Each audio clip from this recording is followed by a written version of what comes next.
Hey everyone, Pastor Paul Krampitz coming to you from the Pastor Study here at Bethany Lutheran Church in Cromwell. I've been thinking about the story of Jonah. In fact, I found in the Christ in Our Home devotional that we hand out here a wonderful little reflection on the story of Jonah. I'm not going to read Jonah in its entirety to you, though it's a very short book of the Bible.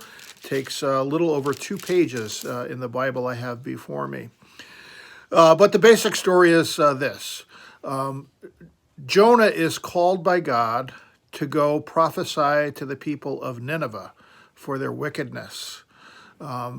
Jonah thinks that's a very bad idea. He doesn't want to go to Nineveh at all. And so he flees. He flees to Tarshish. Actually, the opposite direction that God tells him to go is where he flees to. And he flees by going onto a boat. He boards this vessel, and God causes a great wind to come up, and there's a terrible storm. So severe, in fact, that the sailors on board the ship are frightened that they're going to perish. And so they're wondering about why this is happening. So they ask Jonah, where did you come from? What's going on here?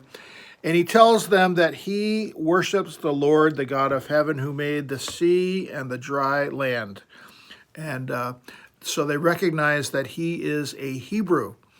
And they think, well, okay, this guy is fleeing from the Lord, so let's toss him overboard and maybe we'll be spared. And then, as I think you all know well, he's tossed overboard. He's swallowed up by a great fish, not a whale, according to Scripture, but a great fish. And there he is in the belly of the fish for 3 days and 3 nights. And is eventually spewed out and eventually does go to Nineveh. Jonah, the reluctant prophet. I love this reflection I found in Christ in Our Home today.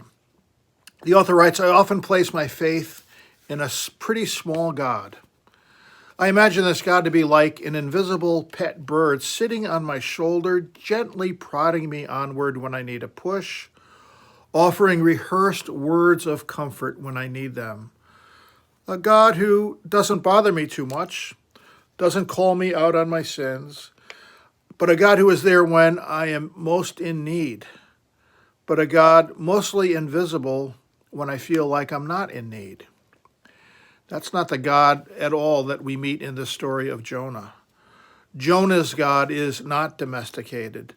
The Lord in the book of Jonah initiates and calms storms, pushes Jonah into a call he desperately tries to avoid, and yet Jonah's shipmates are drawn to this God, not to a God like my imaginary pet bird.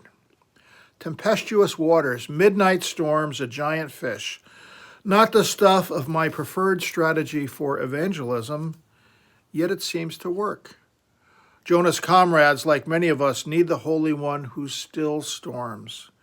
We need this God who calls us to be something we're afraid to be, who gives us words we might not otherwise speak.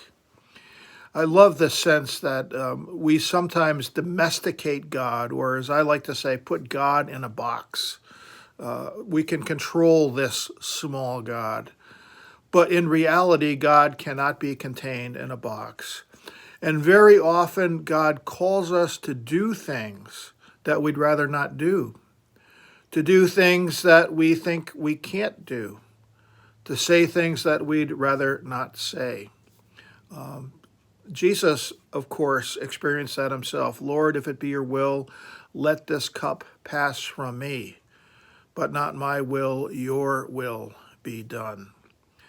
During the storm of this COVID-19 pandemic, we are called to do things we'd rather not do. We're called to distance ourselves socially from others. We're called to imagine new ways to work from home, to be church, to learn some adaptive technologies, to figure out Facebook perhaps for the first time, or YouTube, this new YouTube channel for Bethany. or Zoom or any of the other things. We're being called to be God's people, to be there for one another, and it's difficult. It's hard.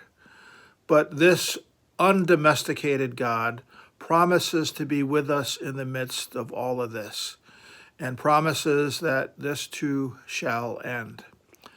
I don't know about you, but I'm glad our God is undomesticated, that God can still storms, and I trust that God will still this storm and bring us again to a time of peace and prosperity. Until next time, this is Pastor Paul saying goodbye and God bless.